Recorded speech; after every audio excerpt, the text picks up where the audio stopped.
네, 여러분 안녕하십니까. 오토타임스 하이빔뉴스 6월 두 번째 주 국민대학교 권영주입니다. 네, 오토타임스 김성환 기자입니다. 흔히 뭐 이런 말을 하죠. 아마추어는 문제를 복잡하게 만들고 네. 프로는 문제를 단순하게 만든다. 네. 우리 저 하이빔뉴스는 어려운 이슈를 매우 단순하게 설명하는 프로다운 방송이죠. 네, 맞습니다. 네, 그래서 오늘 첫 번째 뉴스로 오토타임스 김성환 기자가 프로답게 뉴스를 쉽게 해석을 해드리겠습니다. 첫 번째 뉴스는 닛산이 한국 철수를 결정을 했다고 지난주에 저희가 소식을 알려드렸죠. 네. 그 뒤로 그러면 남은 재고가 어떻게 될 것이냐에 대한 관심들이 폭증했어요. 관심이 정말 많았어요. 네, 뜨거웠죠. 네. 거의 뭐 후지산, 화라산 수준이에요. 네. 자, 다 팔렸습니까?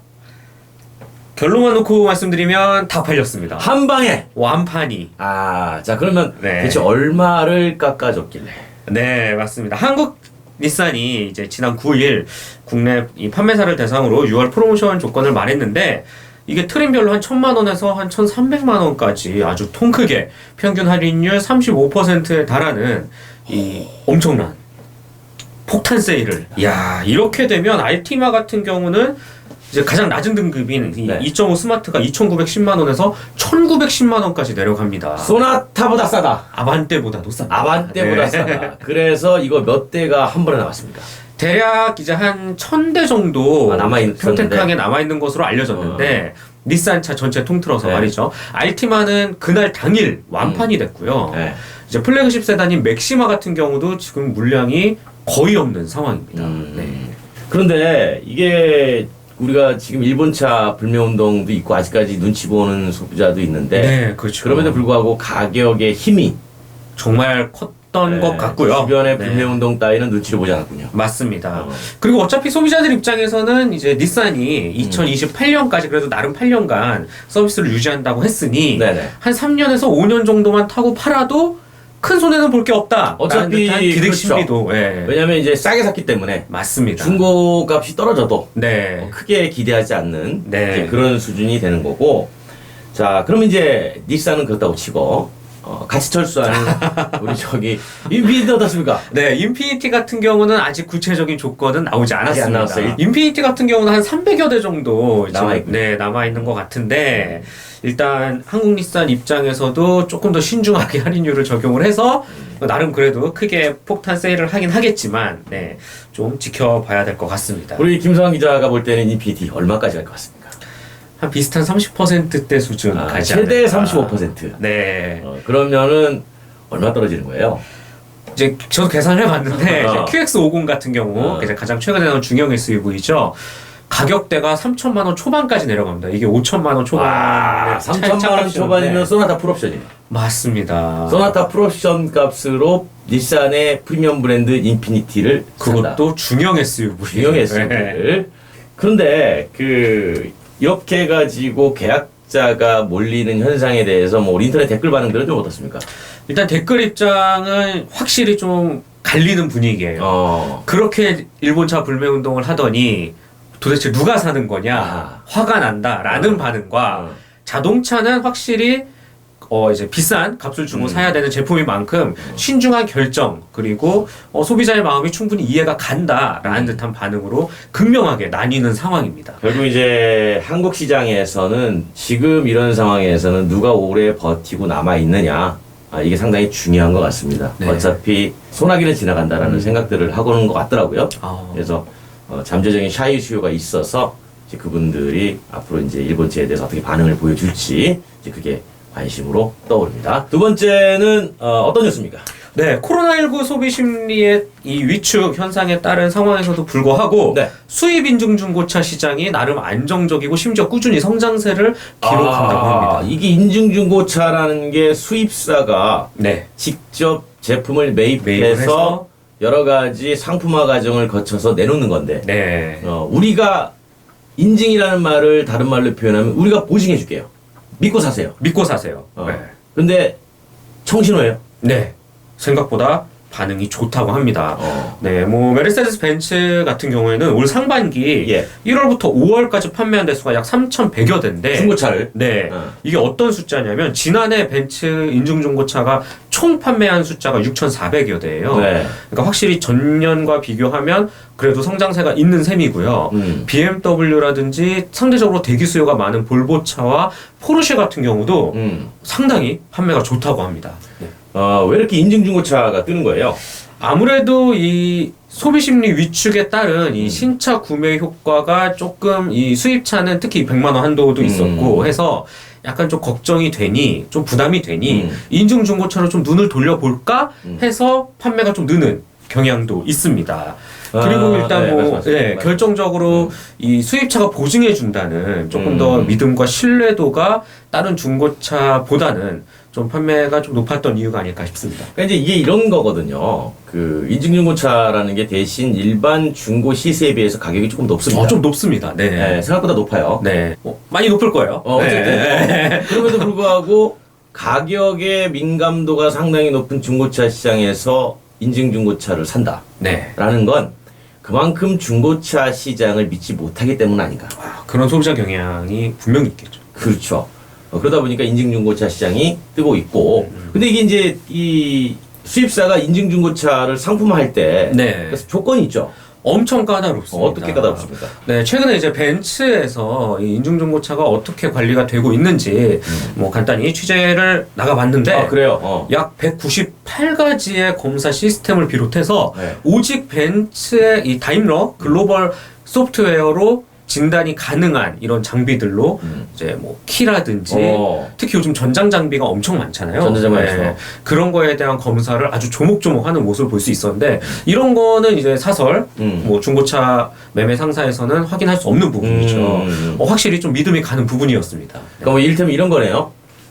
누가 이제 타던 차를 팔았어요. 네. 근데 키가 원래 2개인데 그렇죠. 하나는 잃어버렸다고 하고 하나만 줬어. 그리고 그 하나 가지고 나중에 혹시나 무슨 도난 악용을 할 수가 있어요. 맞습니다. 그랬을 때 인증중고차는 원래 키 2개 다 못 쓰게 다른 키로 바꿔버리는 아예 코드를 바꿔버려요. 그렇죠. 이건 오직 다임러에서 이렇게 도난 방지도 좀 해주고. 네. 또 뭐 대표적인 사례 없어요? 그 LED 헤드램프 요즘 뭐 엄청나죠. 네네. 그 E 클래스 같은 경우는 LED가 한 84개가 들어가져 있습니다. 네네. 그 84개의 모듈 하나가 도대체 모듈 하나하나 어디가 고장이 났고 안에 있는 그 LED 칩 다이오드 칩. 다이오드 84개 중에 뭐 한두 개가 안 들어온다 이런 것까지 다 찝어서 수리를 하는 거죠. 겉에서 봐서는 모르거든요. 네, 맞습니다. 한두 개 나갔다고 모르는데 이제 그 진단 프로그램을 이용하면 정말 한 개 한 개 다 확인을 하고 다 고쳐서 상품화 과정을 거쳐서 내보내는 게 인증 중고차 방식입니다. 그렇군요. 그러면 하반기에는 전망이 어떻게 될까요? 하반기도 상당히 긍정적이라는 게 업계 생각입니다. 특히 이 코로나 이 글로벌 이제 팬데믹 현상으로 인해서 공장들이 대부분 셧다운을 했죠. 이에 따른 이 공급 물량의 제한이 3분기부터 일어날 예정인데 이렇게 되면 확실히 좀 신차 대기 수요가 길어지거든요. 그래서 살짝 눈을 돌려서 좀 키로수가 낮은 인중 중고차를 선택할 확률이 높다라는 게 조금 더 업계 반응이고요. 근데 그 수입사가 인증 중고차를 매입하는 조건이 있어요. 네, 각자 조건이 있는데 대부분 키로수가 굉장히 낮고 짧은 거리. 네, 짧은 거리이고 또 연식도 굉장히 낮기 때문에 진짜 사실상 진짜 준새 차라고 봐도 무방할 정도로 굉장히 깨끗하고 좋은 퀄리티를 유지했습니다. 지금까지 김수환 기자였습니다. 네, 감사합니다.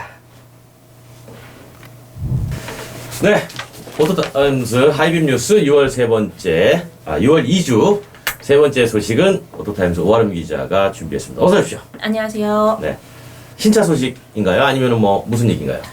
네, GV80에 대한 얘기예요. 제네시스. 네, 제네시스 GV80인데 이 신차 출시가 된 지 한 넉 달 정도 됐거든요. 네네네. 그래서 이미 판매가 되고 있는 차종인데 사실 이런저런 결함이 이제 출고가 되면서 좀 많이 제기가 되고 있습니다.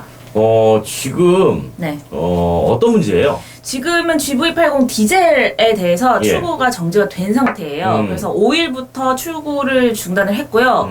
10일부터는 디젤은 지금 생산을 아예 멈춘 상태입니다. 예. 그래서 이제 가솔린만 생산을 하고 있는데 GV80은 출시 후에 벌써 2달 연속 한 4,000대 이상 판매될 정도로 많이 이미 출고가 됐는데 이제 직접 몇 달 정도 운행을 해보다 보니까 이 디젤에서 좀 진동이나 떨림 현상이 너무 심하다라는 아하. 얘기가 동호회를 중심으로 나오기 시작했고요. 네. 그래서 현대차가 직접 이제 조사에 나섰습니다. 그러다 보니까 뭐 어느 정도의 엔진 떨림 정도는 인정한다라는 입장을 밝혔고요. 그래서 뭐 카본 찌꺼기가 좀 쌓이면서 엔진 떨림 같은 현상이 있을 수 있다라고 얘기를 한 상황입니다. 그래요? 네. 이 카본 찌꺼기 네, 아무래도 디젤에서 좀 많이 발생하는 물론 거잖아요. 나오긴 하죠. 근데 네, 이렇게 나온 지 얼마 안 됐잖아요. 그렇죠. 네. 그런데도 이렇게 품질 문제가 발생했다는 거는 사전에 제대로 점검이 못 된 부분도 있다. 그렇다고 볼 수 있을 것 같아요. 그죠? 근데 뭐 안전에는 문제가 없다. 그래서 뭐 떨림 현상은 있을 수 있지만 아직까지 시동 꺼짐이라던가 뭐 속도가 급격히 떨어지는 이런 문제는 없다라고 얘기를 하면서 안전에 문제는 없지만 그래도 소비자들이 불안해하니까 이런 조치는 해주겠다.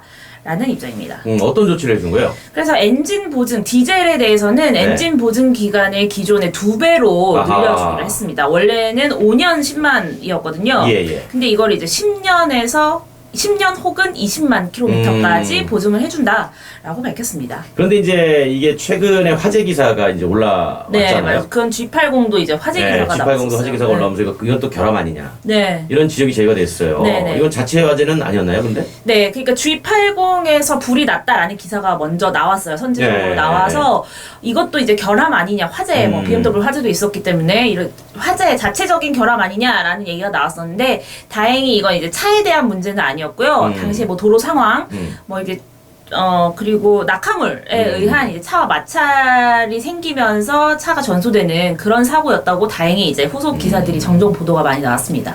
그런데 이제 그 제네시스가 이게 다 고급 브랜드인데 네. 하나는 디젤 진동 떨림 현상이 나타나고 네. 물론 하나는 낙하물에 의한 제3의 네. 원인에 의한 화재이긴 하지만 이렇게 주목을 받아도 부족할 판에 네. 갑자기 또 이렇게 진동 네. 떨림이 나오고 품질 불만이 발생하는 거에 대해서 이거 어떻게 봐요? 근데 어쨌든 소음 진동이라는 게 이제 고급차에 대한 기대가 높았다는 그렇죠. 거 아니에요. 그건 이 맞아요. 제네시스라는 네. 브랜드에 이제 소비자들이 어느 정도 이제 고급 브랜드로 생각을 하니까 기존의 현대차 타던 것보다는 내가 조금 더 조용하고 조금 더 진동도 없고 약간 이런 정숙감을 원했는데 아무래도 그 기대치에 조금 못 미쳤다라는 게 조금 약간 문제였던 것 같고 네네. 그런데 지금 봤을 때 사실 저는 제네시스는 이런 논란에 굉장히 신속하게 대응하고 있다라는 느낌을 많이 받았어요.